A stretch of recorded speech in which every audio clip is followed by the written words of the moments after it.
Você é muito bem-vindo a mais um encontro da Semana do Espírito de Profecia. Que bênção que você decidiu estar conosco na penúltima transmissão deste evento tão abençoado. Eu tenho certeza que isso tem te ajudado de várias maneiras, por meio das ferramentas que nós temos compartilhado aqui e, sobretudo, por meio das mensagens que são o clímax a cada noite. E sem dúvida você vai ver que vai valer muito a pena hoje permanecer até o fim. Convide aí, portanto, os seus amigos, sua igreja, divulgue o link, por favor, para que esse evento atinja o maior número de pessoas possível. Eu estou aqui hoje novamente com o meu amigo pastor Vinícius Mendes. Que alegria dividir a apresentação do programa aqui juntamente contigo. Seja muito bem-vindo mais uma vez. Olá, Tonete, tudo bem? Tudo bem. Olá, você também que está com a gente. Muito obrigado pela sua companhia. É um grande privilégio contar com a sua audiência, a sua companhia mesmo, né? Estamos juntinhos aqui estudando a Palavra de Deus nessa semana tão especial. Como o Tonete disse, sempre com uma palavra inspirada, uma mensagem especial de Deus. Você veja que coisa maravilhosa, né? A igreja reuniu assim, importantes teólogos da Igreja Adventista aqui no contexto brasileiro para compartilhar com você mensagens tão poderosas, tão especiais, tão preciosas, que estão reunidas ali no livro O Grande Conflito, que explica, não é, assim, o plano da redenção de uma maneira tão linda, sobretudo concentrada a mensagem nos eventos finais. Bom, você sabe, a cada dia a gente está destacando títulos aqui do Dom Profético, dos livros, dos escritos de Ellen White, para você pensar e também adquirir e ter na sua biblioteca. E hoje é uma dobradinha de livros, que é uma coletânea, né? Mente, Caráter e Personalidade, volume 1 e Mente, Caráter e Personalidade, volume 2. Olha, esses são livros celebrados de Ellen White, esses são livros em que o tema da psicologia, vamos chamar assim, né, ou do estudo da mente humana, é abordado aqui de uma forma tão profunda, tão sensível, tão especial. Eu queria destacar aqui, rapidamente, alguns temas que você vai ter, por exemplo, no volume 1 do Mente, Caráter e Personalidade. Por exemplo, o livro já é introduzido com o estudo da mente. Você vai perceber como a inspiração vai trabalhar esse tema da psicologia. Que significa estudo da mente? Depois, relacionamentos básicos, desenvolvimento da mente, especialmente para quem tem criança no processo de educação, como que a mente vai se desenvolvendo, a personalidade em crescimento, como a nossa personalidade vai se estabelecendo, a força da vida, egoísmo e respeito próprio, adolescência e juventude. Será que a gente precisa de dicas aí para educar adolescentes e jovens? Olha, aqui tem trechos preciosos para isso. E princípios e diretrizes na educação de forma geral. Isso aqui é só volume 1. Não vou nem falar agora sobre o volume 2, que é uma continuação extraordinária disso. Então, deixa eu falar uma coisa para você. Esse é um livro, ou esse é um conjunto de livros, uma dobradinha de livros que você precisa ter na sua casa. E eu vou te falar uma coisa, se você ficar com a gente até o final desse programa, você vai ter acesso a um cupom especial de desconto imperdível para você poder levar os dois para casa e ter bênção especial para você e para a sua família. Mas o cupom vai ficar disponível só no final do programa, então não descola da gente, porque tem bênção especial para você. Não é isso, Tonete? É isso aí, é verdade. E a gente quer começar a nossa live de hoje pedindo a bênção de Deus, claro, sobre o programa, tudo que nós ouviremos aqui e sobre quem está assistindo a gente. Então vamos orar? Querido Deus, muito obrigado por esta oportunidade de estudarmos temas tão importantes para os momentos finais da história. Abençoa a nossa programação de hoje, o pregador de hoje, o nosso convidado, e também cada pessoa que está nos assistindo em casa, na igreja, talvez no trabalho ou em qualquer outro lugar. Que o que for dito aqui seja luz para o caminho e que resulte em um compromisso ainda maior com a palavra de Deus. Nós pedimos tudo isso e agradecemos em nome de Jesus. Amém. Você sabe que além desses livros que nós estamos apresentando a você, você tem o acesso a todos os escritos de Ellen White de forma gratuita também. E a gente está enfatizando 2 links aqui, que já está também na descrição do nosso vídeo, que é o EGW Writes, que é o site que é hospedado na sede mundial da Igreja Adventista, que administra o patrimônio literário de Ellen White. Ali você tem acesso a cartas, manuscritos, artigos de revista, todo o material original de Ellen White e também esse material traduzido e publicado em todas as línguas em que eles foram publicados, inclusive português. Então é um material imperdível que você tem via site e também aplicativo para o seu celular. Além disso, você tem o site também hospedado aqui na Casa Publicadora com todo o nosso acervo publicado em português disponível para você, e tem também a experiência publicada se você desejar adquirir, que é uma grande bênção também. Falando em bênção, a CPB tem bênção sem medida, porque Deus tem abençoado muito a nossa instituição, e agora o pastor Tonetti vai acompanhar, na verdade ele vai entrevistar um dos nossos editores aqui sobre um tema apresentado em um livro muito especial, e queria que você acompanhasse com a gente agora. Pastor Wellington Barbosa, que é o gerente editorial da Casa Publicadora Brasileira, está com a gente hoje para falar sobre uma novidade. Estou falando a respeito do livro Conselhos aos Escritores, uma obra importantíssima, especialmente para o tempo que a gente está vivendo, uma época em que nós temos muita gente produzindo conteúdo, e embora esse livro tenha sido escrito numa época em que talvez as principais formas de se comunicar a mensagem eram por meio da escrita e da pregação. Mas esse é um livro, pastor Wellington, especial hoje para todos aqueles que produzem conteúdo para a internet, para as mídias sociais. Conta um pouco para a gente a respeito dessa obra. Olá, pastor Márcio Tonetti, querido amigo que está acompanhando esse programa tão especial que tem sido feito aqui sediado na nossa Casa Publicadora. De fato, nós estamos vivendo uma situação em que as pessoas elas produzem e consomem informação. As redes sociais elas permitem isso, né? Então, por mais que uma pessoa ela não trabalhe com comunicação, se ela está envolvida numa rede social, ela está produzindo conteúdo. Este livro ele foi escrito, é uma compilação, né, da década de 40. Os compiladores eles escolheram textos de Ellen White falando a respeito do uso apropriado da mídia, da principal mídia dos tempos dela, que era a mídia escrita. Mas os princípios eles são atemporais, né? Porque eles lidam basicamente com 3 pontos. O primeiro, conteúdo, né? Qual é o conteúdo que deve sair de uma publicação adventista, de um líder adventista, de um membro adventista, né? Quais são os conteúdos que são pertinentes? Né? O segundo ponto é abordagem. Às vezes você tem o conteúdo, mas você não tem a abordagem correta. E esse livro fala a respeito desse tema também. Então, você ter o conteúdo correto, a abordagem correta e também a questão das imagens. Quais imagens você pode utilizar? Então, Ellen White, ela trabalhou alguns conceitos ao longo do ministério dela, né? Repito, olhando primariamente para a mídia impressa dos tempos dela, mas esses princípios eles se aplicam a tudo, porque hoje nós lidamos com conteúdo, nós lidamos com abordagem e nós lidamos também com imagem. E aqui nós temos princípios muito claros, a aplicabilidade deles é muito simples e eu tenho certeza de que toda pessoa que ler esse material, ela vai ser enriquecida com as orientações. Eu vejo, e a gente acompanha por força da nossa própria função, né? Nós trabalhamos com a mídia aqui da CPB, né? Na Revista Adventista nós trabalhamos, né? Acompanhando as redes sociais, temos a mídia impressa também. Quanta coisa a gente acaba percebendo que as pessoas, muitos dos nossos irmãos acabam se envolvendo em alguns debates nas redes sociais, talvez em alguma mídia impressa também, que se tivessem lido esse material, certamente teriam uma atitude diferente. Então acho que esse é um material que, embora tenha sido escrito no século XIX, né, os princípios eles nos alcançam e eles continuarão, enquanto Jesus não voltar, eles continuarão válidos. Perfeito.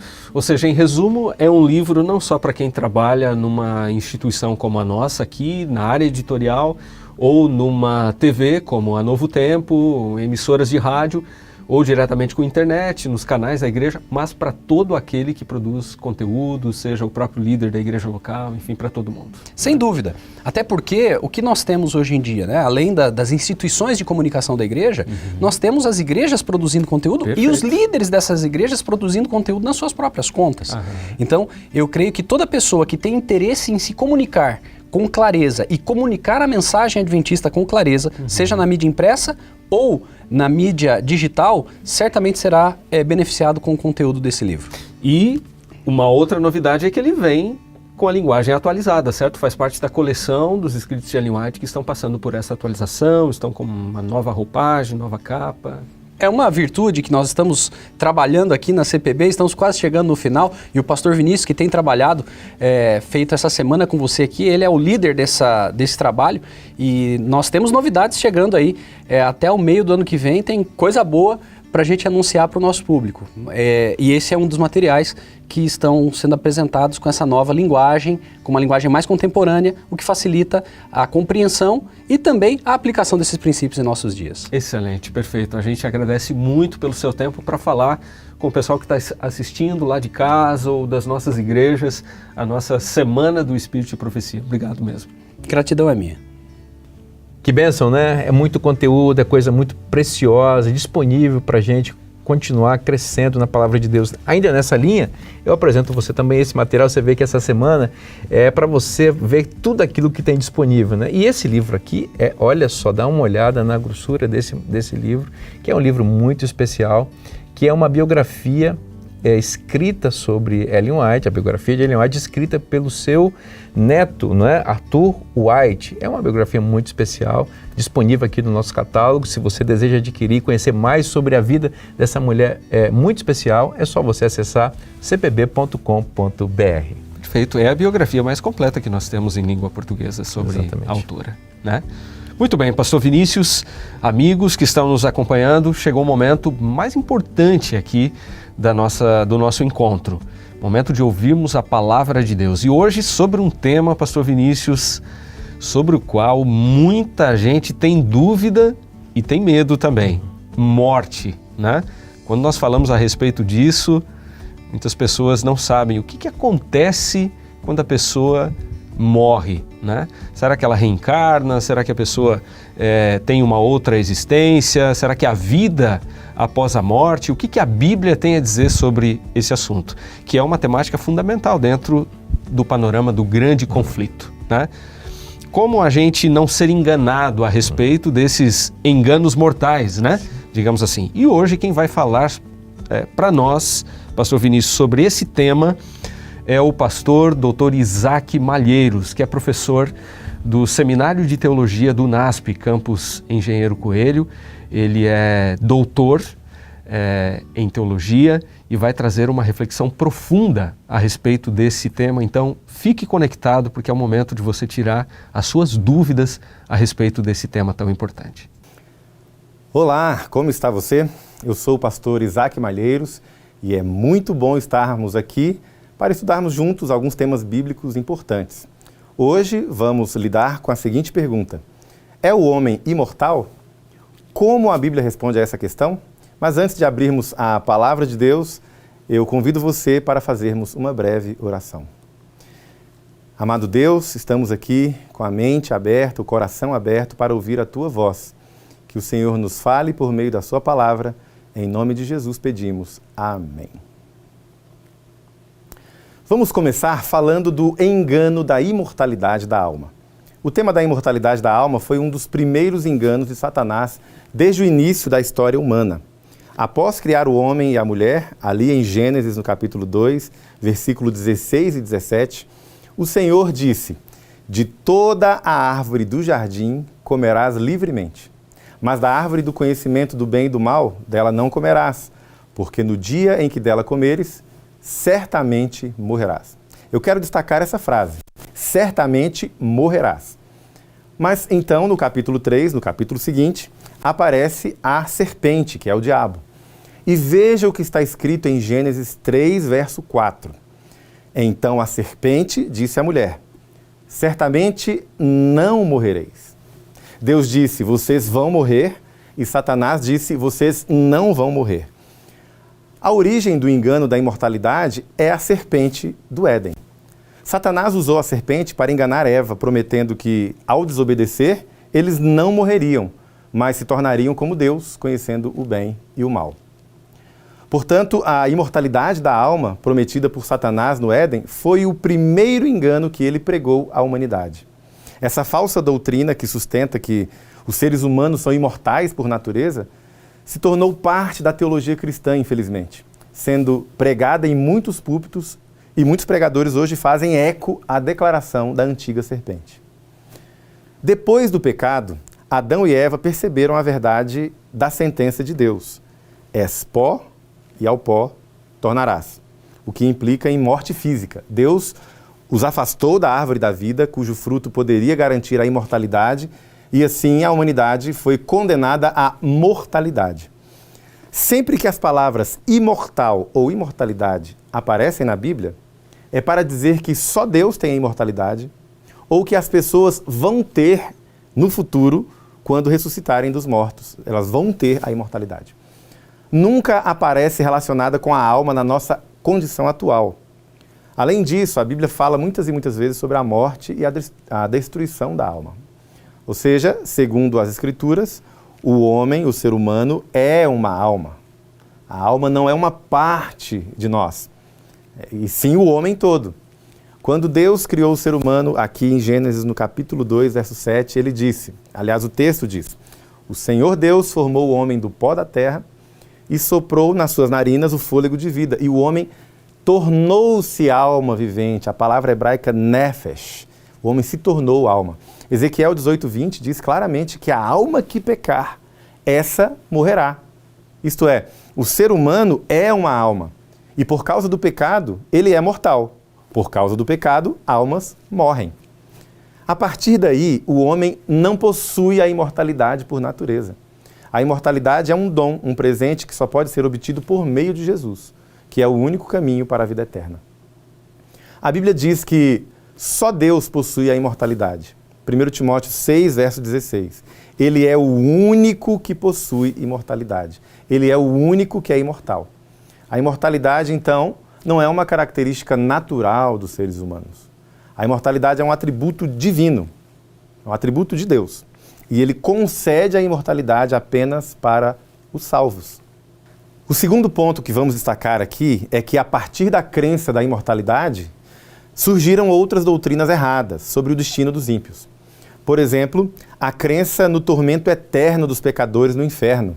Essa é outra distorção que Satanás implantou. Ele usa essa ideia para pintar Deus como um tirano vingativo. A ideia de inferno como um lugar de sofrimento eterno contradiz o verdadeiro caráter de Deus apresentado na Bíblia, que é amoroso e justo.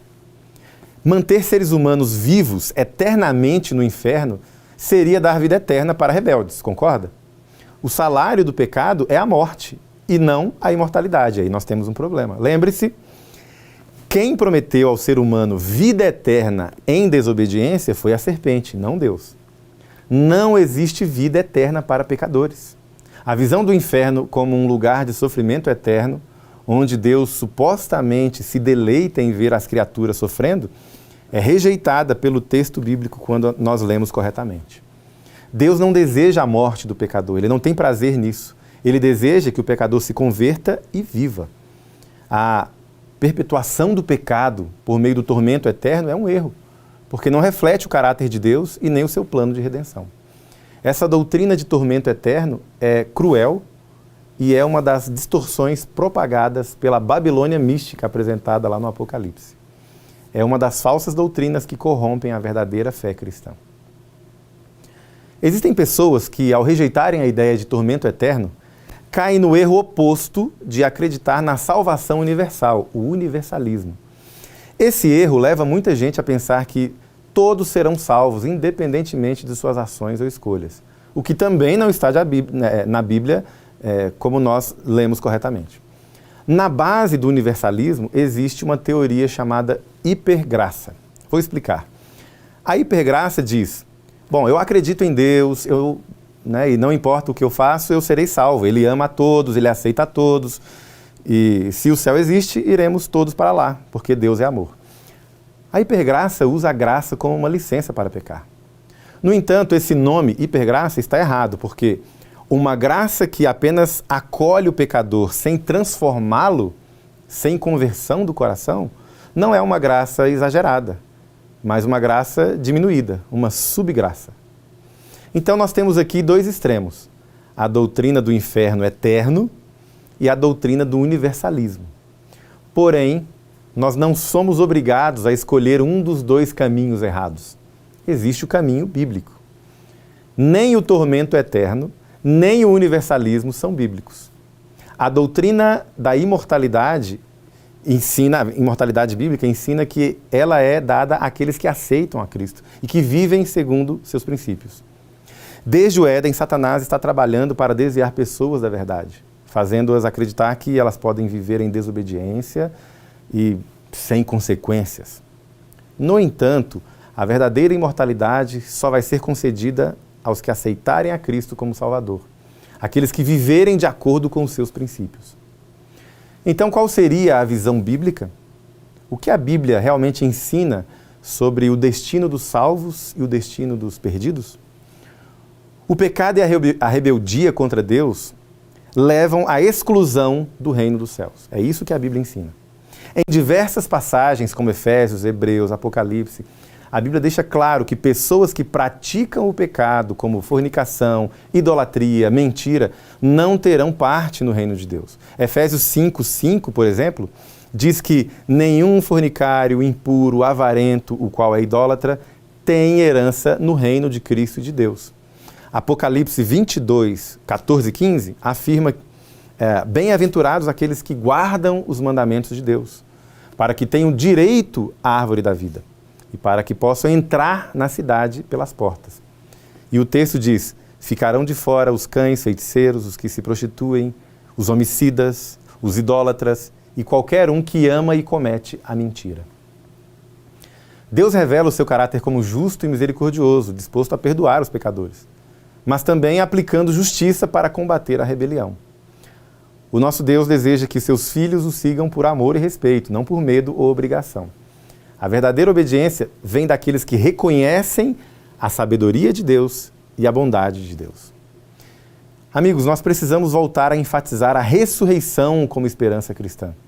A vida eterna não se inicia imediatamente após a morte, como muita gente crê, mas na ressurreição dos justos. Quando Cristo voltar, isso vai acontecer. Todos os seres humanos morrem por causa do pecado de Adão, mas a ressurreição está disponível a todos por meio de Jesus. Os justos ressuscitarão para a vida eterna. Por outro lado, os ímpios vão experimentar a segunda morte, que é a destruição final, a morte eterna. A crença popular de que as almas vão diretamente para o céu ou para o inferno depois da morte contraria o ensino bíblico. A Bíblia diz que na morte não há consciência, na morte não há amor, ódio ou qualquer outra ação. Davi, por exemplo, diz a Bíblia que ele morreu e permaneceu em sua sepultura, esperando a ressurreição. Então, a esperança da vida após a morte, para um cristão, está na ressurreição, quando Cristo voltar e chamar os mortos novamente à vida.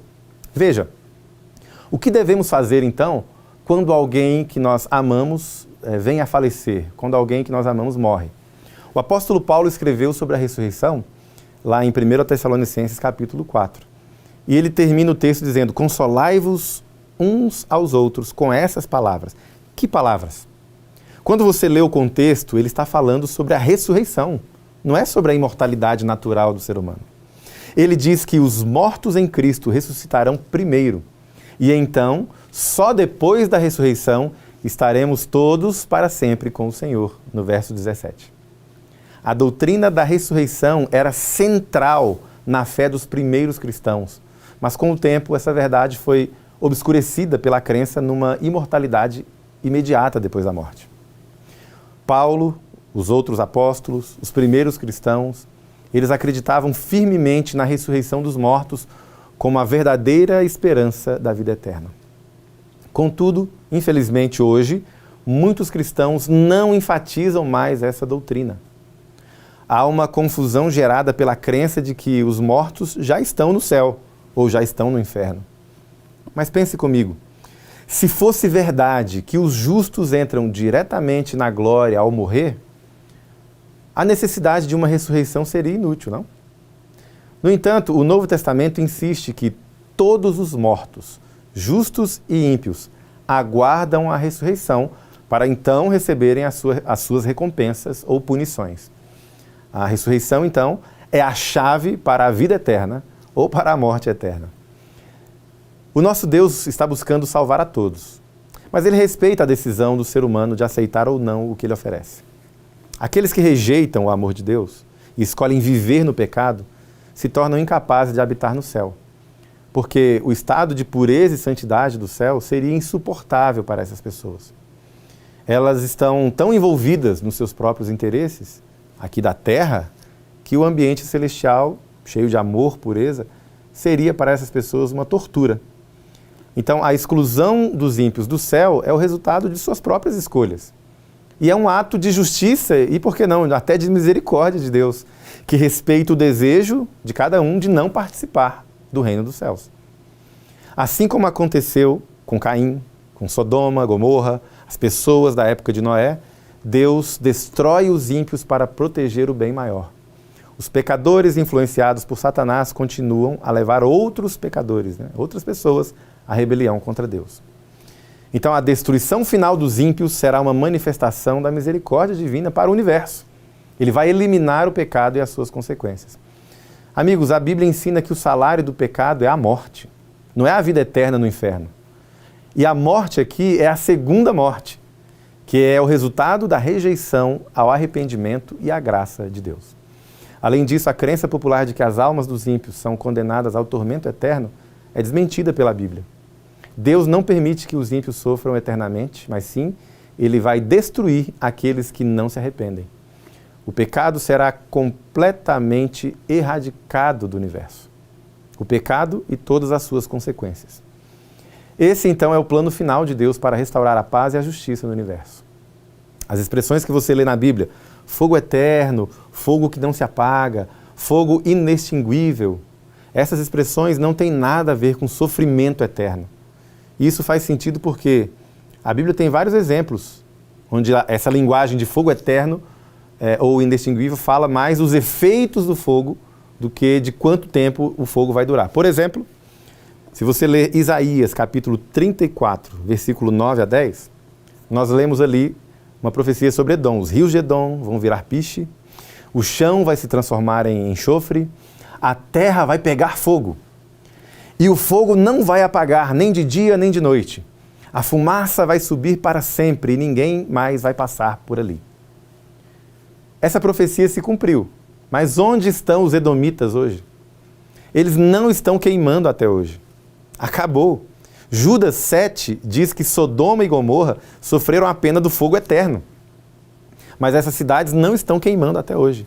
Elas foram destruídas, aniquiladas e não existem mais. O destino dos ímpios não é o tormento eterno, mas é a destruição e o esquecimento eterno. A Bíblia ensina que os ímpios não existirão. Salmos 37, verso 10. Ela ensina que os ímpios serão como se nunca tivessem existido. Obadias 16. A destruição dos ímpios é definitiva e eles não terão parte na nova criação que Deus trará, onde já não haverá mais pecado, sofrimento ou morte. Esse entendimento do fim dos ímpios está em harmonia com o caráter de Deus, que é justo e misericordioso. O sofrimento eterno seria inconsistente com a natureza de Deus, que não deseja que ninguém pereça, mas oferece para todas as pessoas a chance de se arrependerem.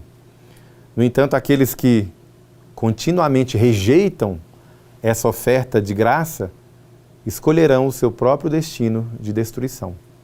Essa compreensão cristã a respeito do destino dos ímpios é conhecida como aniquilacionismo. É a crença de que os perdidos serão aniquilados. Os aniquilacionistas creem que o inferno é eterno nos seus efeitos. A extinção das criaturas é definitiva. Ou seja, as pessoas destinadas ao inferno são castigadas ali de maneira proporcional, com muitos açoites ou poucos açoites, como disse Jesus nos evangelhos. Deus castiga essas pessoas, cremando-as completamente, e elas deixam de existir como pessoas rebeldes e sob a condenação. E muitos cristãos protestantes evangélicos creem assim. Ao contrário do que muita gente pensa, essa não é uma crença apenas dos adventistas do sétimo dia.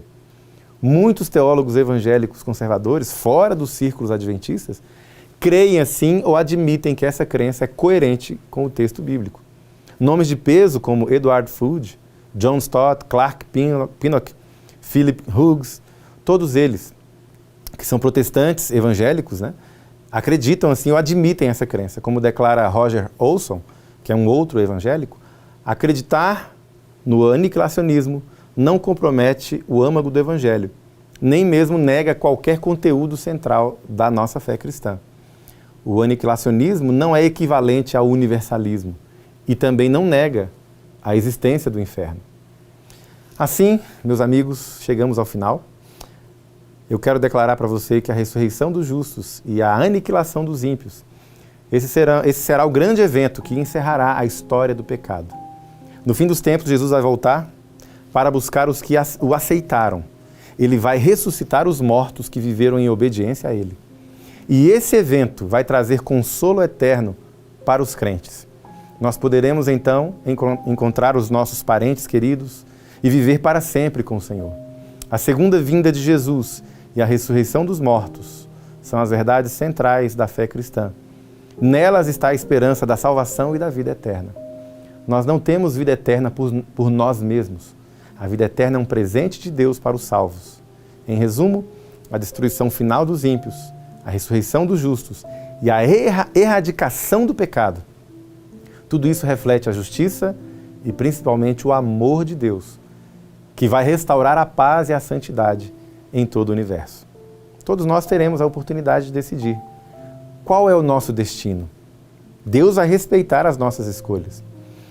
Ele vai proporcionar um fim justo para a rebelião contra a sua lei. O meu apelo para você hoje é que você decida estar ao lado de Jesus, confiar nele para sim receber a imortalidade e viver eternamente com ele. Eu gostaria de orar com você agora, confirmando essa decisão. Vamos orar? Pai, obrigado pela tua palavra, obrigado pela esperança que temos no breve retorno de Jesus e a crença que temos, a firme crença na ressurreição dos mortos. Nesse momento, nós escolhemos, decidimos e declaramos que queremos estar do teu lado e assim recebermos a vida eterna, a imortalidade. Aceita-nos, Senhor, nós oramos em nome de Jesus. Amém. Muito obrigado a todos, nos vemos numa próxima. Que Deus nos abençoe.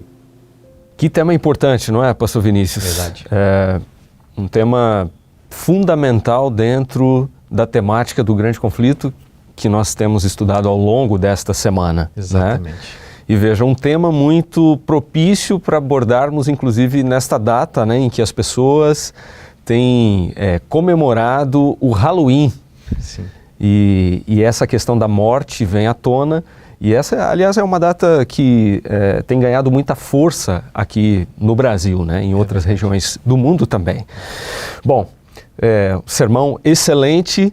A gente teve a oportunidade de ouvir o professor Isaac e agora de podermos conversar um pouco com ele ao vivo aqui, né?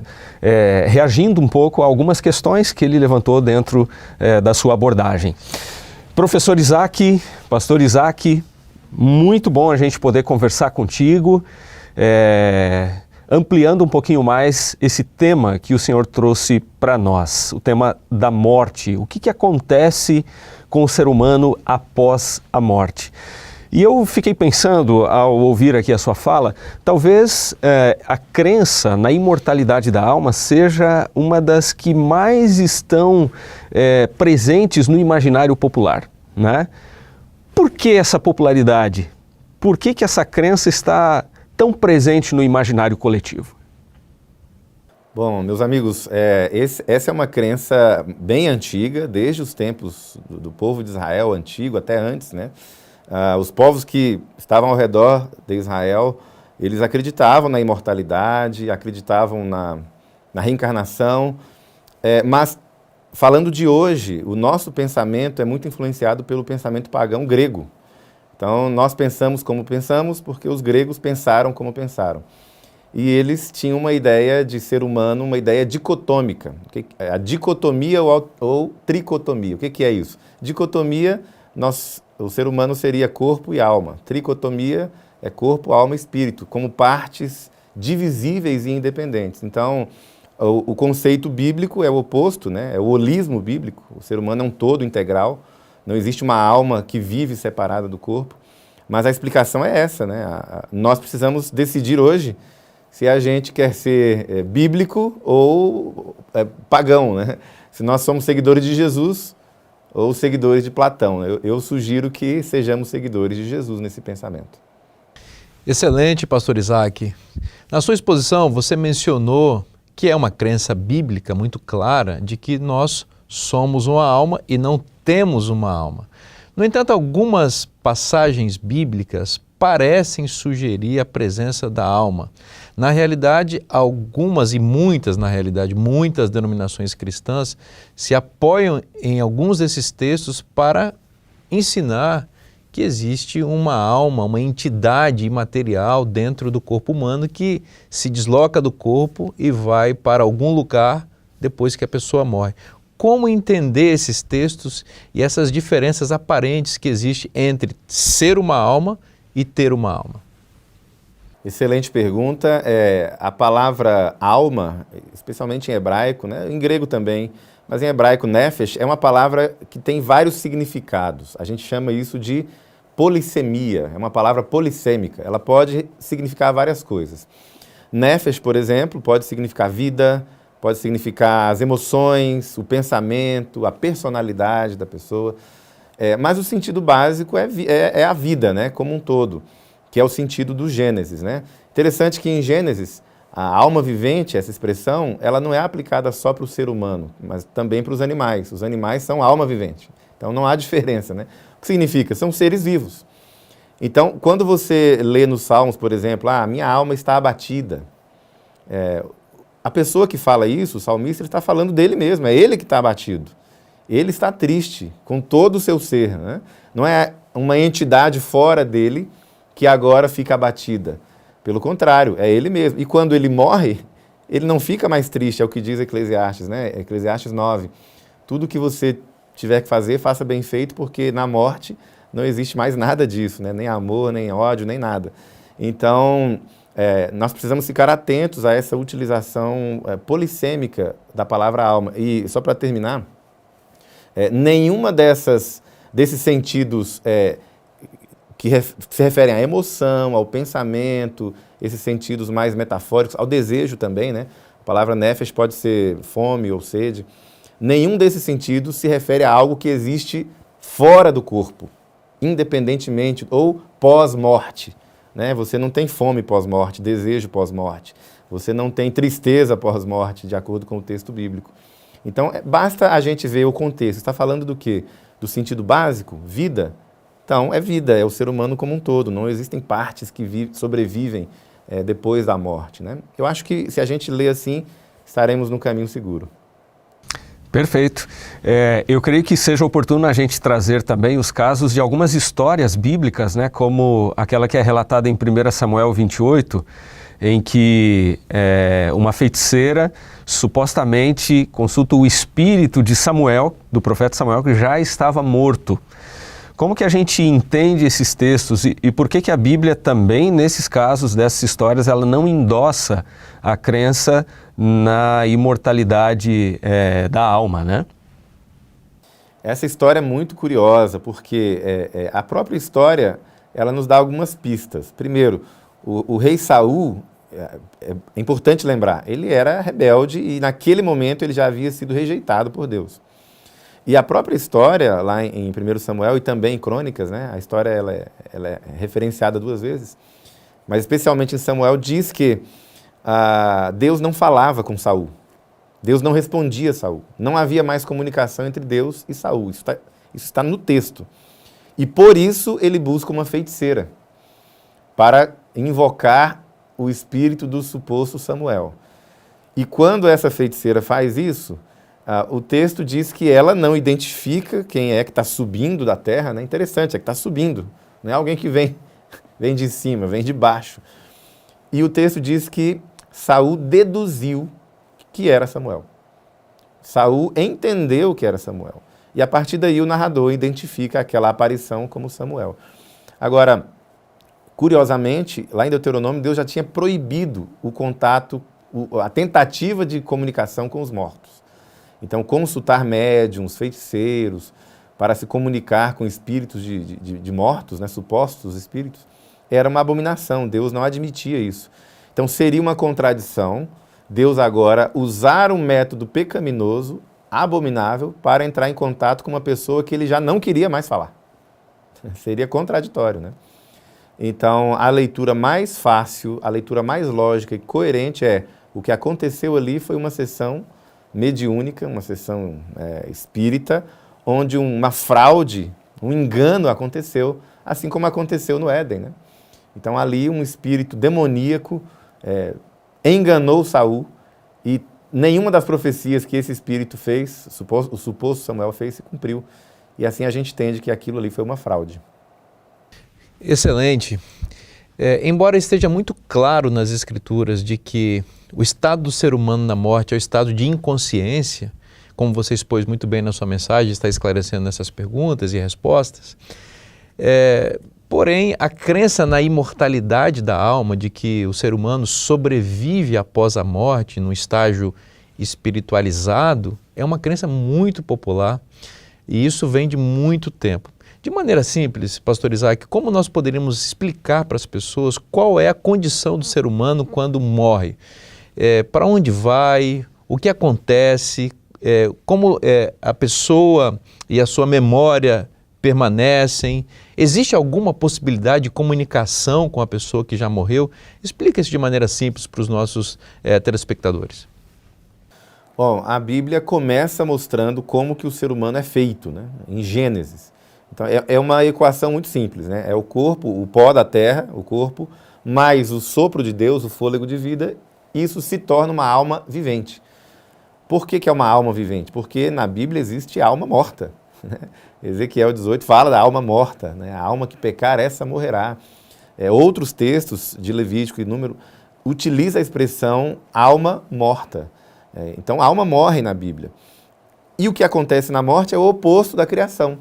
Eu vou ler para a gente aqui o que está no livro de Eclesiastes, no capítulo 12, no versículo, a partir do versículo, no finalzinho ali, versículo 7 diz assim: pois então o pó voltará à terra e o espírito voltará a Deus que o deu. Ou seja, é a equação do Gênesis agora desfeita. O pó volta para a terra e o espírito, o sopro, volta para Deus. Esse sopro é o sopro mesmo, né? O vento, o ruar. Ele não é algo consciente, porque a Bíblia diz que na sepultura ninguém louva a Deus. Então, o que acontece na morte é uma pergunta que exigiria mais tempo, mas basicamente, o que acontece na morte, Jesus comparou a um sono com Lázaro. Você não tem percepção do que está acontecendo ao redor, você está descansando, não há sensação de passagem do tempo, não há comunicação. Aliás, a tentativa de se comunicar com os mortos, Deus proíbe já no início ali, né, nas leis que ele dá ao povo de Israel, e depois repete essa proibição. Por que é proibido? Porque não há possibilidade. E nessa tentativa você pode ser facilmente enganado, como Saul foi. Então, o que ocorre na morte é a cessação de todas as atividades. Obviamente, você continua, a sua memória na cabeça dos seus amigos, da sua família, continua, né? Mas você não percebe nada. A esperança do cristão, como eu falei ali no sermão, é a ressurreição. A imortalidade é um prêmio que vai ser dado apenas para aqueles que aceitarem a Jesus como seu Salvador. A imortalidade não é inerente ao ser humano. Ele vai conceder isso, Deus vai conceder isso àqueles que forem salvos. E, se me permitem, eu quero sugerir aqui para aqueles que estão interessados em aprender mais, o livro Grande Conflito, que é o que nós estamos discutindo nessa série, né? No capítulo 33, nós temos mais detalhes sobre isso. Então, aqueles que querem saber mais, consultem o capítulo 33 dessa obra. Ali você vai ter mais argumentos para embasar a crença biblicamente na mortalidade da alma ou na imortalidade condicional, né? E eu espero que todos nós aqui que estamos participando dessa live já tenhamos a certeza da vida eterna por já termos decidido estar ao lado de Jesus. Muito bom, muito bom. Tema, como a gente disse, importantíssimo. A realidade da morte é uma realidade triste, dura, mas essa perspectiva, a perspectiva bíblica, nos dá esperança, né? Apesar de a pessoa Morreu, é um estado de inconsciência, de inexistência absoluta, mas há esperança da ressurreição. Que importante a gente falar sobre isso.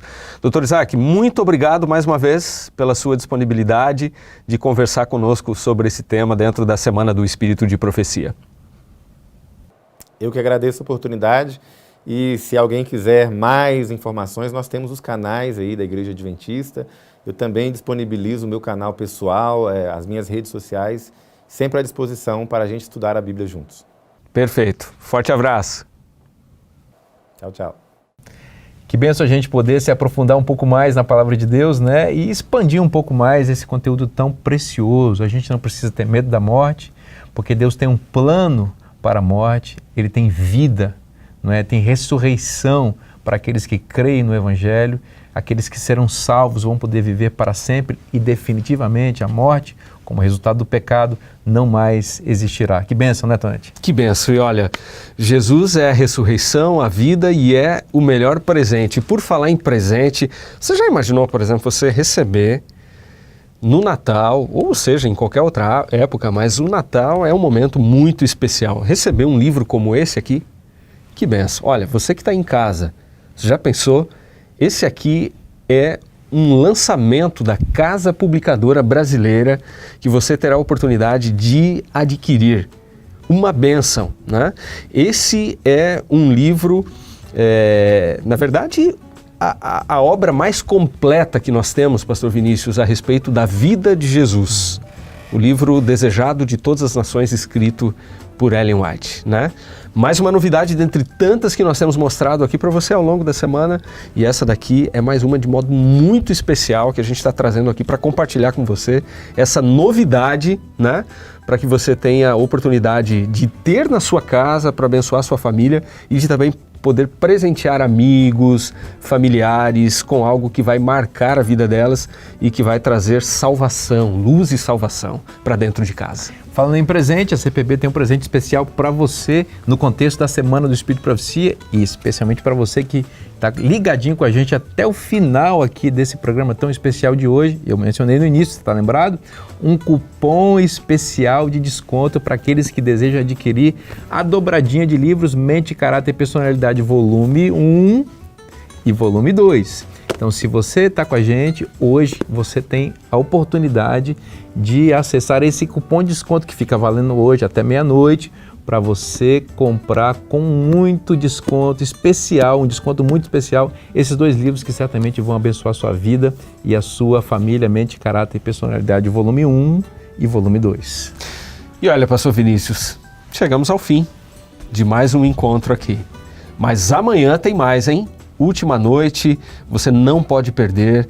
Nós teremos aqui mais uma reflexão, uma explicação detalhada a respeito do que acontecerá após a vinda de Jesus. Muita gente tem dúvidas sobre esse assunto e será uma oportunidade de você esclarecer de uma vez por todas esse tema, com base na palavra de Deus. E quem vai trazer essa reflexão para nós amanhã será o pastor Felipe Amorim, da Escola Bíblica da Novo Tempo. Então, aproveita aí, assim que a gente encerrar a nossa transmissão de hoje, convida seus amigos, fala aí com a sua igreja, a liderança da sua igreja, para que você não perca amanhã e os seus amigos também não.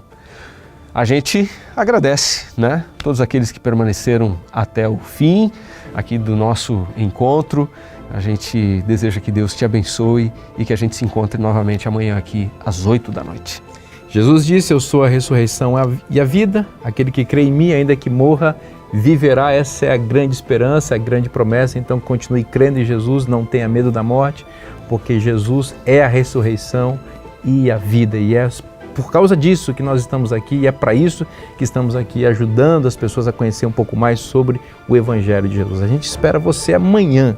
Que Deus te abençoe muito. Um forte abraço e até amanhã.